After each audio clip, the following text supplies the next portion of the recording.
Yeah. When you hear that sound, when you hear that beat, you definitely know that that is the time for football, and this is episode 37.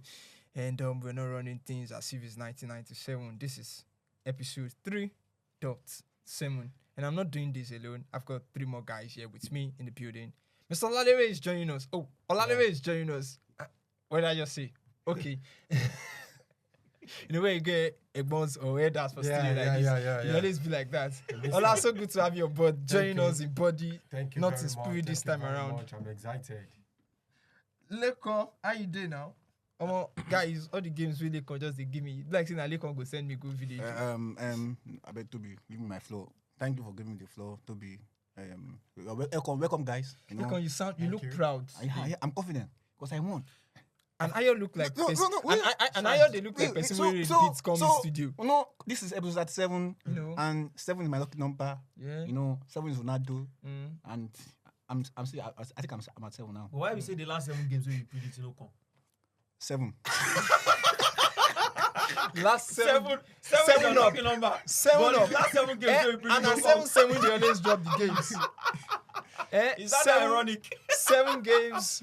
7 losses. Even on the 7th day of the week. The game no come. The game no still come. Anyways, PG in love. No, professor of love. Why you on me? How you doing? I hope you know Siri. The way this way does it for this. Honestly, Lekon they always must me because everything we talk say he gets. Lekon no get that. The PhD. Why am I on consign you? Don't collect your Why am I on consign you? Give me my floor. Why am I on consign you? He said that PhD in love, he no get. And Lekon looks so proud today. In love life. Because Manchester United. PhD prediction, 7 games you no come. 7 are lucky number, not lie. Yeah, it's good to be back here again. It was an eventful weekend. We had loads of games, and first time in a long while, we had 2 different games that involved 2 big teams, like 4 big teams actually going at each other. Manchester City versus Arsenal, United versus Chelsea. Yeah. The weekend was filled with so much goodies for us. Yes. Yeah, let's talk about Chelsea, Manchester United. And this game. I quite felt what the keeper did. It just ruined the whole game. I mean, you have a whole 90 minutes to play for. You should have just allowed the what's it called? You should have just allowed Umbremo to score that goal. We still have almost like 90 minutes to play for. Chelsea could have I felt that was the whole thing that just disrupted the whole plan. And after my feeling, Enzo Merasca confirmed my feeling. I feel validated. Yeah, exactly. I've never been impressed by Sánchez as a goalkeeper. I know Chelsea fans, if they had the opportunity, they don't really like that guy. But he improved. I think towards the end of last season, he improved. Had a very fantastic club saves, exactly. So and they thought, okay, maybe we can stick with this guy. But I think a very, very professional and experienced goalkeeper shouldn't do that. You should have allowed the guy to score. You still have like 95 minutes with the stoppage time to still equalize. So I think it's a very, very wrong decision as confirmed by Merasca himself. How do you feel about the sub the manager did afterwards? Yeah, first of all, Sánchez is a ticking time bomb. You don't know what you're gonna get from him. Today is good, the next morning is bad. Yeah. Merasca panicked, and that is where experience comes from. Yeah. Look, he was naive.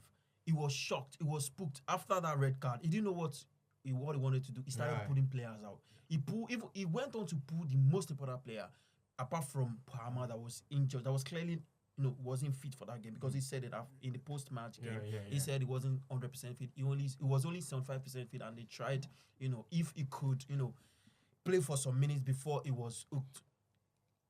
I questioned the substitution of Pedro Neto. Yes. Look, you have a one goal deficit. They've not considered that time. Okay. One man down. You had a man down. Yeah. Numerical, you were at a disadvantage. Yes. Why not why not play João Pedro and Pedro Neto, 2 pacey players, 2 skillful players, then sit back? He absolutely ruined the attack. Yeah. He panicked. Yeah. Crazy game. Took out all the wingers, all the forwards. That is, he's probably going to learn from it, but that's the second place. Afterwards I agreed, and I was like, so these managers know what they are doing before, because we're going to move on to another manager and we're going to drag him like any other thing. I don't know, but come on. I was like, so it's so easy for you to point fingers at your keeper that he made a silly mistake. But how about you, the manager? Come on, man. Just like Ayo said, I totally agree with this. I think Merasca panicked. I think because I watched the post conference where he said that he has been watching Amorim's game from Sporting. Yeah. I think I felt like he gave him much respect. He gave him too much respect, and that respect cost him so much. But luckily for me, I came to that game. I came prepared. Let's talk about what actually worked for Manchester United. Because to me, I still felt, man, it's not like anything special happened. I don't know.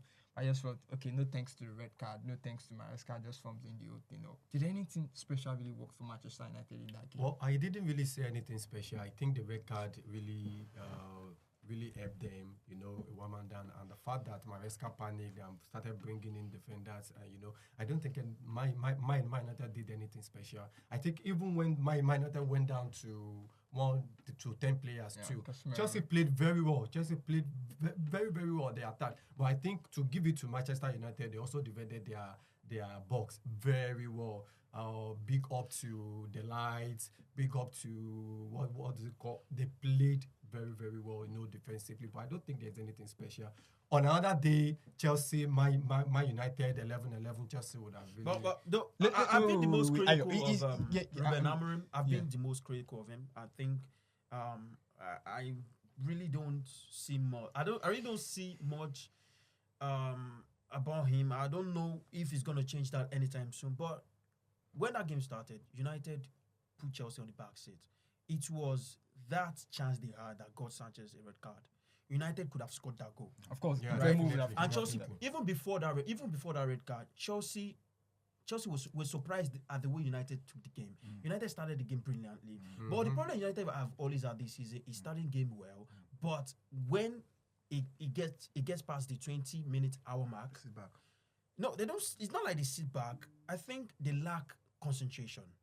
Right, that is what has been the problem. They don't have the mentality to carry on. That has been the problem this season.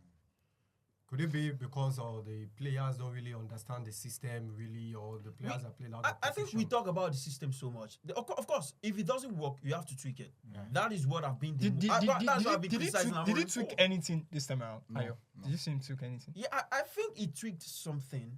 That is starting the game on the front foot. United started the game on the front foot. Chelsea came like maybe they had the 3 points in the bag. They were too overconfident, but the way United started the game took Chelsea by surprise. I think. Quickly, let's talk about one thing. I'm not sure that's come to you as surprise that Mbeumo is getting edge from is being the most performing.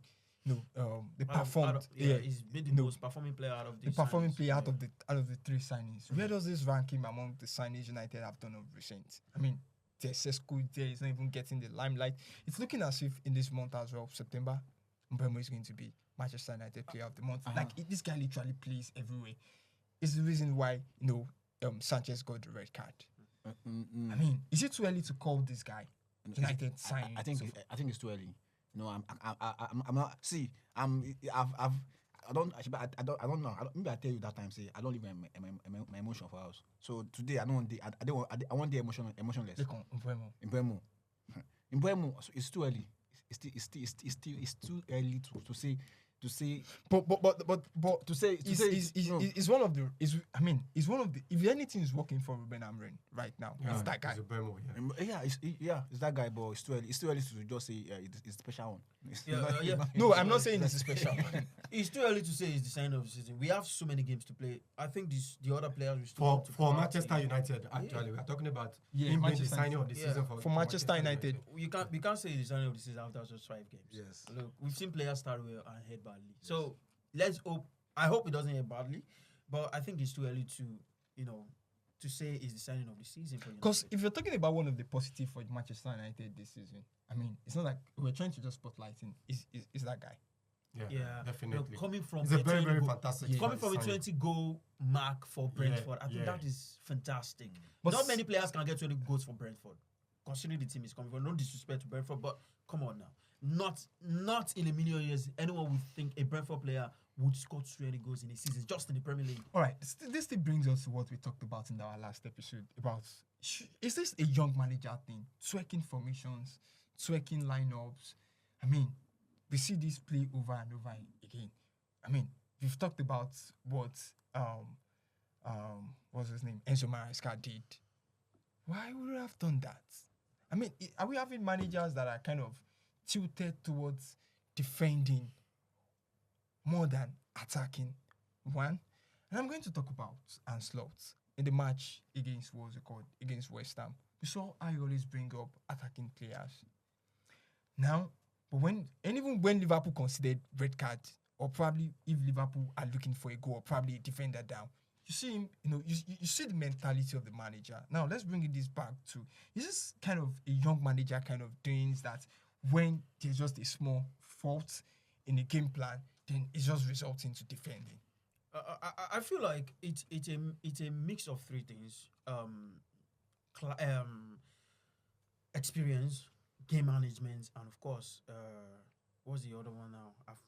I'll get the word now, but that particular game shows that Maresca has never been in that situation before. Yes.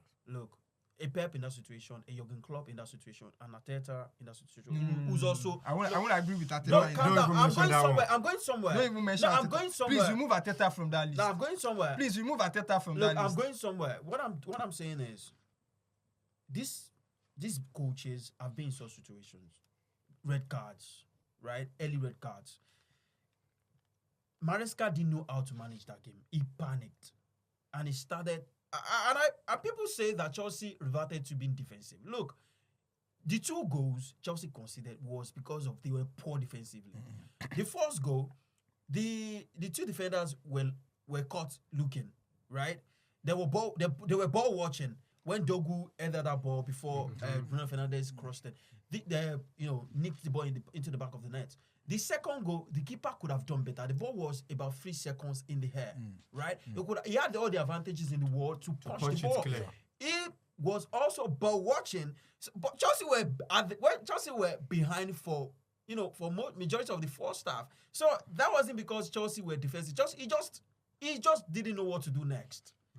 Until United had that red card, then he thought, okay, but the game had already, been sealed because the 3 most important players in the Chelsea forward line were already hooked off. All right, Lekon, what's your parting shot? Manchester United versus Chelsea. I feel like Sánchez made an error, made a very, very silly mistake. That sold the game to Manchester. That sold the game to Manchester. And I feel like Maresca gave too much respect to Amorim for his tactics. So, but good one for me. Good one for my investment. Because I invested a lot on. And finally, Aston Villa finally got a goal against Sunderland. Yeah, the first Premier League goal. But that didn't survive them as well. They are going through a very, very difficult time. Their form is they're going from bad to worse. Good evening. Good evening is going to get them back. They are 18 good evening, everybody. Who would have thought? All right, quickly, let's talk about, someone made a statement that he believes that Ebere Eze was dropped because of favoritism in the match versus Arsenal versus Manchester City. No, I just felt that Arteta came into that game. The 2 managers actually came into that game no wanting to lose rather than going for the 3 points. Pep, for the first time in a long while, Pep played with a 5-4-1. He was defending. Yes, he was in his own box for majority of the game. Yeah. Of course, after they scored, they went defensive, ultra defensive, and Arteta could have, could have used Eze from the start of the game. You don't have an Odegaard, your most creative player, and you brought in Eze, one of the most creative players in the Premier League, and you put him on the bench. What did you do? You played Merino. You played. Of course, Rice is gonna play, but you don't play holding midfielder. You tried it against Liverpool. It did not work. He just wasted the whole 4 staff. He gave Pep too much respect. Yeah. Look, the Arsenal team is too good to be defensive, to respect the likes of Man City, the likes of Liverpool. Look, when you look at the Arsenal team, that team is too strong to not win this game. These are the games that separate you from these guys. These are statement games. These are games you win and you show statement of intent. Of champion. And Arteta was too concerned about just getting the point. You could even see from when Arsenal equalized. Celebrated like he won the game. and the guys didn't go on to pick the ball. They were still celebrating. You Running could have all over won the the place. game. You had City Ola- on the back foot. Ola, let me quickly come to you. Jamie Carragher said Mikel Arteta has a team that is so close to being really special in terms of winning Premier League, even the Champions League. But time after time in these big games, it picks a team that feels like it's thinking more about the opposition. Yeah. I think the greatest problem of Arteta is his mentality and his stubbornness. You know, he's a coach that is big on control. He wants to control the match. His first thought is to be defensive. Is to make sure that the opponent doesn't Is that have not the is ball. that not him like thinking like he's an underdog? Yeah. Thinks like I think he's that's the, it. he's the underdog and, somehow. and I think Arsenal Football Club, not Needs to Arteta, believe they are the best not around. Arteta. After Football Club has really built a very formidable team for Arteta. I think it's a make or break season for him. You know, better have showed him that, okay, I want this team to be attacking with the likes of Eberezieshe, likes of Madueke, with what we have already. So I think he needs to unleash the team. Having 3 central midfielder. Yeah, I know Merino is not really a central defensive midfielder, but he's a central midfielder. He's not an attacker. So having the 3 of them against, yes, you mentioned that Guardiola came to defend. I don't think that's true. Yeah. Guardiola played a 4-1-4-1 formation. It's only Rodri, but Arsenal forced them to defend. Guardiola said it. We forced them back. Arsenal forced them back, and that is the way that team is. That is how big the Arsenal team is. Just as Toby said. So this is a team that needs to be unleashed. You don't need to be defensive. Just allow them. Leave control. We have enough. We have the likes of Saliba. We have the likes of Gabriel. They can do the defensive work themselves. You know, with our new central defender now. They can do it. Just allow the 5 to play. Let them be player. You will see. Look, I still quite believe that Arsenal would have won that game, comfortably. Exactly. If he had to. You know what I blame if he Arteta had for? some bulldog. Do you know what I blame Arteta for? Like, how many times do we see City go ultra defensive? How many times do you put City on the back foot? Yeah. Right? This is the first time in a long while Arteta would put Pep on the back foot. Pep was begging for his life. With the lowest City possession City were hanging for on. Guardiola. City were hanging on onto the one. They were so even when City. I quite believe that if Arteta had the right mentality into that game, I don't know what his mind was, but you could check all over the net. You could check fans' comments.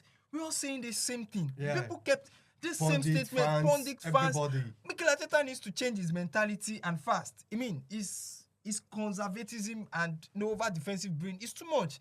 If Arteta has come to this game with a very strong mindset, They would have killed Man City Arteta yesterday. They would have killed Man City. They should be having a 2 goals or 4 goals up against Man City yesterday. I think Just bring us to this question. How many times do we see Pep remove his attackers and bring on midfielders and defenders? Exactly. Because that's not where too much. He was scared for his life. He was scared. Look, what you do at that point is you press them back. You make sure you get that winner. Arteta gave Pep too much respect. Exactly. And I don't think Arteta has gotten to that stage of trusting his team more. Exactly. He needs to trust those I guys. quite agree. Trust these guys to get the job done. You have the quality in these guys. These guys can get you Is there something Mikel Arteta sees that we don't see? Because it bugs me a lot when, especially for someone like me, when I come on X, when I come on other socials, and I'm seeing the same thoughts being reflected from Eduardo again, from top pundits, from people that has so much deep knowledge, ex-footballers, and we all saying the same thing. And I'm like, I mean, is this manager saying something we don't see? Arteta is. I don't blame him. I don't blame him. Because they've idolized him at Arsenal. They've idolized him. He's not hungry. No hunger. When you see a manager, you can still see Pep on a big stage. Pep get more like, I want to win this. I want to. He claps. But that's not because they idolize him. They gave him that power. No, I don't see any reason why you have everything in the whole world. No, everything on your bench, anything in the whole world that you want in your team, and you will still be drawing. You will still have that mentality that you want to draw. I want to draw this game. So it's obviously not working for you. Obviously, the man is not the right person. No, but what can I say? We can't sack him. But he's not going to learn his lesson. The same lineup against Liverpool. Gave us the same lineup against apart from Atletico Bilbao. Apart from Lisandro, apart from what's his name again? Leandro Trossard that started. Immediately many fans saw Arteta lineup against City. I knew was going to. And when I saw that lineup, I knew he wanted. He So- was so clinging on to nauseating. the 1 point. Was giving City too much Exactly. respect. He He came into that game. He came into that game just for 1 He was point. going to get 1 point. I just move on. The same thing did at Anfield. But Look, can that mentality win the league? Exactly. You cannot win the league with That that. takes So me does to my next Arteta want to question. win the league? No, it doesn't look like it. It doesn't look like No, that. that's the question. In fact, you can't win Does it. Arteta want to win Ola, the league? Ayo, for me personally, I mean, I'm finding it hard to believe, but I just quite believe that Arsenal are not winning that title league. I'm afraid I'm accepting it already. I'm afraid that I already accepted it already that with Arteta we're not going to win the league. That mentality doesn't show a winner mentality. The league title is inside for Arsenal to win. Look, they have the qualities. What if the manager is not seeing the quality? Just a few months ago, you beat City at Emirates 5-1. Yeah. How do you go from that to giving too much respect to City in the Exactly. following season? That's You have to look at City and be like, they are there for the taking. and they You have to go at City and these are try games to give and these are everything- games you need to these are games you need to, and just like you said, to make bold statements.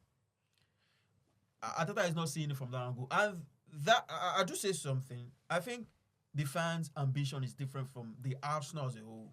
The ambition of the club is different from the fans. People say that if he doesn't win anything, this is gonna get sacked. Look, I don't believe that. Yeah, can't get sacked. He's going to be sacked. Can't get sacked. We'll be here. We'll be here again to talk about it. Look, Get sacked. look, Sacked. I feel like if he goes on to come second Or third. and push, or probably push the winner to just a point or two, instead of him getting sacked, he's going to get him more players. If Arteta doesn't get, I don't think he's gonna get if sacked. Arteta doesn't get any laurels for Arsenal this season, I'm not sure. If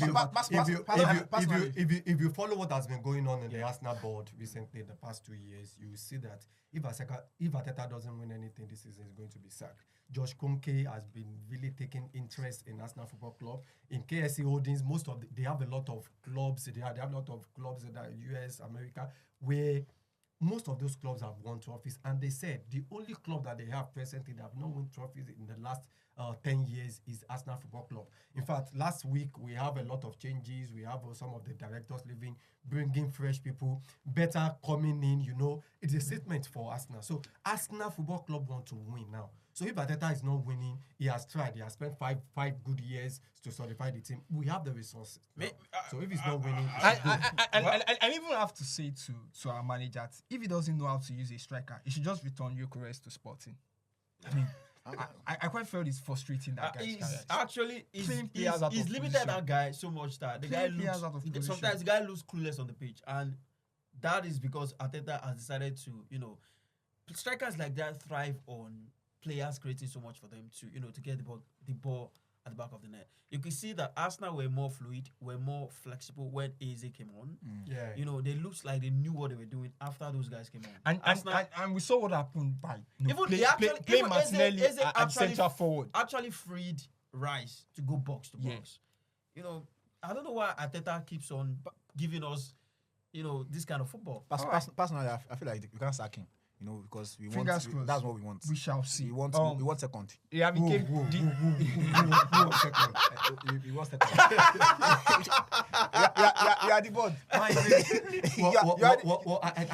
think the other thing that gets me with Arteta is his stubbornness. I'm good. It's nothing but stubbornness. I was watching the post-match press conference, and everybody knows what is happening.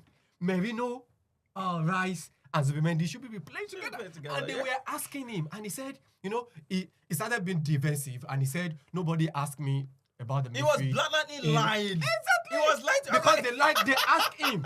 He said, nobody asked me about it because he won 2-0. Exactly. When did you win that 2-0? Why did you? It was after you changed the formation. So for me, it's just stubbornness or wickedness. I think Arteta is a Manchester United fan. I'm telling you. It's a message that you just sent to us. I don't know why everybody's coming from you. It's coming from No. Because he said we can't sack him. So I'm really looking at you and thinking. I'm in the board. You're trying to connect the You are the fan. I'm the board. I'm saying that I sit down. Yeah. Arteta will go. If Arteta doesn't win anything, and I'm not even talking about the FA Cup or the Carabao Cup. If Arteta doesn't win the UEFA Champions League, all the coaches that we have played against, they have already said this Arsenal team is the real deal. Yeah. The first 11, the second 11. Arsenal has so much squad depth. Mbappe was not even on the bench yesterday. But really, I think sometimes changing managers comes with looking at what is out there. If Arsenal don't get the right guy, I don't think they will let him go. The options will determine what decision will be. Who is the right guy for them again?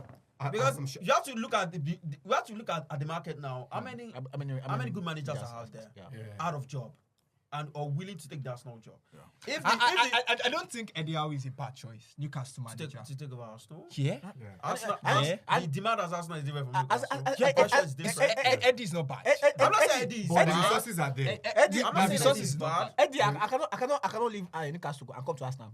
I'm Eddie. Arsenal, Yeah, that's that's why you're not Eddie. That's why you're not yeah, that's why you're not Arsenal Eddie. is a small team. That's why you're Leko. That's why you're Leko. That's why you're Leko. That's why you're not Eddie. Let's talk about Iwobi as well. He got a goal. Yeah. He had a Very fine. fantastic game. And he is. I guess that's the best Nigerian player in the EPL Currently. current now is in Yeah. form, super form. And I think Iwobi has been the best player in Fulham for over 2 years. Yeah. Yes, I've watched him perform. The star player. The so list, well. the list of his rating, every match that I've watched Iwobi in Fulham is 6.5. He plays so well. He plays so well in that team. I think the he's sad our thing best is player. that form at form doesn't translate to the Super Eagles, and it's so And you are unfortunate. going to ask Do you why? see? Do you see? No, that I think we need to start. that has a lot of question we've- marks. Yeah, I We've think we need asked to ask different- ourselves why. Guys, we've asked these questions But it times didn't- and times again. Ayo, he did not play bad in our last match against South Africa. But He was not absent. He played well. He played well. He played well. But when you go, well. you go Look, play ball. You go play ball for that. played well. For I our think feet. saying For our played feet there. well, You go bounce that's a back stretch. before you reach this thing. we played. The whole team were just decent. Playing well. Especially It Lukman. was We always decent. decent. Lukman Decent. did not come to the party. Well, decent. You Lukman play did well. not come not to the decent. party. No. Simon did not come to the party as well. Of course, no disrespect to him. I mean, no calling That's out. not disrespect. That's the truth. Yeah, He didn't play well. Lookman, trust. Please, No. just leave truth. Just leave truth Later, out of whenever it. beef you've got the truth, I you don't guys know should set whatever up you in guys- this studio. just leave truth out of this. I mean, talking about another player that can't stop, getting goals as well. Harry Kane as usual. Wow, Got a hard trick. fantastic. I mean, this guy has scored 16 goals in the last 7 matches for Bayern. I mean, and someone said Lewandowski was doing this 7 years ago, straight for Bayern. At one point, he scored 25 goals by October and didn't get this level of PR. Is this just England media? No. I think when Lewandowski left Bayern, do you know what Bayern? I think Bayern was Bayern director. He said something. He said we built or we made players to be like this. That Lewandowski can never be the same level. Do you see? I remember So he he said can that. never be in the same. So, yeah, and that's that. Yeah. Good one for you. Talking about another team brilliance I saw over the weekend. Who can stop Barcelona from scoring? That's the thing. The beautiful thing about Barca is that you can't score them. You can't stop them from scoring. I call them you should be the looking at- Coilers boys. What you should be looking at is at scoring them. They'll give you the chance to score. Yeah. That's what they do. They'll their give you the chance highlight. to Very score. open. With Yeah, their high line. they'll give you the chance to score. But now where it gets tricky is you are scoring them, and that is exactly what Inter did. You look, Inter out to outscore them. If you try to defend against these guys, they will rip your apart. And probably they Locke will. played for Inter. I'm looking forward to Arsenal versus Barcelona actually. I see what The defensive solidity of Arsenal and I think they are gonna the score. attack of- yeah. Now They are gonna score. that they attack I don't say anything. What you guys are seeing here, I don't see who is Barca. I've not seen that. I never heard that before. You didn't see Barca when you see. You know they see Barca when they see Man U. Man U finish 15. This I don't tell you this thing last week or last 2 weeks. I don't tell you say. Leko. Oh, now me get this one. Leko. Now Madrid get this thing. I think we have sorted to that stage Well, of no. you. Who is? I don't know Barca. Leko. Who is Barca? We don't reach that No, stage. sir. You be like say you go change your glasses because your glasses. I don't buy this one. Your glasses don't they see another I thing. don't buy this one. I don't see them. I don't see Barca. So don't they call Barca? Don't Barca. All right, guys. Our parting shots. We talk about the Ballon d'Or. Yeah. I mean, I before we got into this today, I was tracking with Ayo. It's going to be Rafinha. I told Ayo, can you just place your phone on this? I mean, now that time Ayo jackpot. Then that's studio. No, you want try cheat. At least doesn't- if you are it going to doesn't place work a that bet, way. if you are going to place a bet, it has to be has to the be fair. quality has to match. Yeah. Come on, man. Yeah. you have to fraud your way. Don't let us talk about that. Alright, guys, we're going to talk about Ballon d'Or. I mean, Ayo, where are you giving these awards to? Obviously, Ousmane Dembele had a fantastic season, and the Ballon d'Or has listed three qualities, right? Team trophies, players having a good season, and class and Individual fair play, performance, right? yeah. And I think Ousmane Dembele ticks all the boxes with Paris Saint-Germain.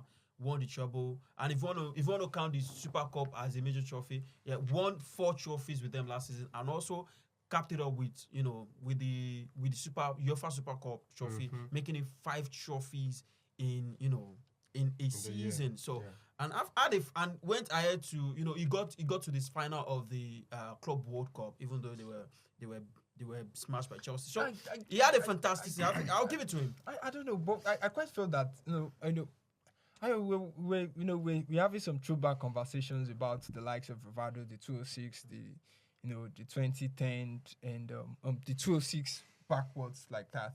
We're talking about this generation of talent. It's not like this Ballon d'Or thing has even dropped in terms of standard or in terms of the likes of all these. Because no disrespect to these guys. Of course, they are good, they are talented. Then I quite looking at it that there are many players that we could have in this Ballon d'Or. There are many players that plays in the eras of 206. Backwards that could have won this Ballon d'Or, compared to the likes of players that we just give this Ballon d'Or to. I mean, is it the standard of quality of players have dropped, or the standard of how we give this Ballon d'Or to players? I think the standard of everything I've dropped. Standard of the player, even the style of The style of football we play. the style of football we play, the people controlling the Ballon d'Or. Everything I've. So I won't be so. I was saying something the other time. Said Dembélé. I want Dembélé to win it because obviously everybody can see that Dembélé is the right person to. Why is Dembélé right? No, because of course. He's got everything to back it up. Because of what you listed. But I won't be surprised, if Dembélé no wins, they can't give it to Rafinha or anybody here. And I won't be surprised. They did the same thing last season. Rodri. Rodri. I mean, for me, I felt what are the likes of Mbappe, Kane, Mohamed Salah not in this conversation? Yeah, it's just when we have like many quality players going for a particular award, it mostly comes down to the Champions League, right? Yeah, definitely. What their the performance trophies they won. was in the Champions League, and that is where Dembélé edges everyone. Yes. That is why I think he's gonna win it. And don't forget, the Ballon d'Or is a French award, and it's been a long time. The last Ballon d'Or winner from France was Karim Benzema, and that was about 2022. So it's been a while a French person won the award, and obviously Dembélé is a French guy, and obviously Paris Saint-Germain won the Champions League. So I think all the fingers point at Dembélé. And I think if I want to be sentimental, I think I will really also go with Dembélé because of what the guy has gone through. Going to Barca, injuries. It's a beautiful story. It's a beautiful story, and for him to now come back, being fit, and carry that thing because he carried the PSG team. He did so well. Yeah, they have a lot of fantastic players all around the pitch, but he stood out. And because of that, just for me, I think it should be a very good reward for his performance, for the fact that he could come back and carry the team. And just as you said, he's a French player. Yeah. So, and the Ballon d'Or is a French award. It's a French award. So come I on think now. It's a good marriage. It's a good marriage, Guys. perfect one. What happens if this doesn't go to you? It will be the It's first okay. time. It's okay. It will be the first time. I don't think. it will be the first Look, time. I don't think anyone would bat an eye if Yeah, it happens again. Yes. Look, we've been there, done that. Does that drop the credibility of If this award? you're talking about, it's- it doesn't. it's- Look, you're talking about eras the other time, talking about the likes of Rivaldo. Even politics happened. Yeah. In It's those an days. award. People vote. People vote. Yeah. In 1999, I thought the best player that year was David Beckham. Yes, he backed it up with everything. United won the treble, won every available trophy. And what happened? It wasn't given. So In 2020, when it comes in to 2010 awards, as well, I in felt 2010 Wesley as well, Sneijder was the best player. Yeah. He won the Champions League. I thought the two players that could He won the that could have Champions won in League. that 2010 was either Schneider Or Iniesta. or Iniesta. considering the fact that the yardstick for 2022 was the World Cup, and Iniesta scored in the final and also won the World Cup. And so, but Sánchez was even fantastic in that final. There was a year that Henry was Yeah, wrong. 206. Yeah, so 206. definitely anything can happen. Anything can happen. There's a group of people coming together. You know, to give just an of award. recent, you know, we're watching Obi Mikel podcast with Yaya Toure, and Yaya said when he came to that award, you know, they told him that, you know, and Mikel said they told him the same thing, that just come, you know, that you're going. So Yaya said he came to that award with the intent that, you know, just to come, this is our hood, just to come support. And he was surprised when they called him, his name. and he said to Mikel, he felt personally that Mikel deserved it that year. And I personally didn't quite buy into it. So all those happened. All right, that's our part in short. It's Football Yarn episode 37, and that's our package. I'll be looking forward. Hopefully, one my Boju YJ. For those that understand. No, what they Boju me J. I don't tell you say, you know, I no go so. Last season it was supposed to be. Alright, why you tipping Bellingham this or award? I'm tipping Rafinha. I don't know. I just quite feel that it's going to be Rafinha. I don't know. I've never heard that in my life before. Rafinha. So now Dembélé, you have not seen Barca and you have not heard about Lavin Yamal. Now I talk say Rafinha. it's either we change your like hair Lamine Yamal. or we change your glasses. We are going to change. We are going to change your. We go change one thing for your boy. Coiler boys. You know what they call them? Coiler boys. I mean, those guys just makes. I mean, they make scoring those goals so easy. Bending. They are good. Dembélé go win now. All right, we'll come up on studio. All right, guys, that's our package. This is Football Yarn episode 37. Now, football with the wait. This Lekon, one of many inspiration. I beg, cut cut them this down. thing. Get out of this place.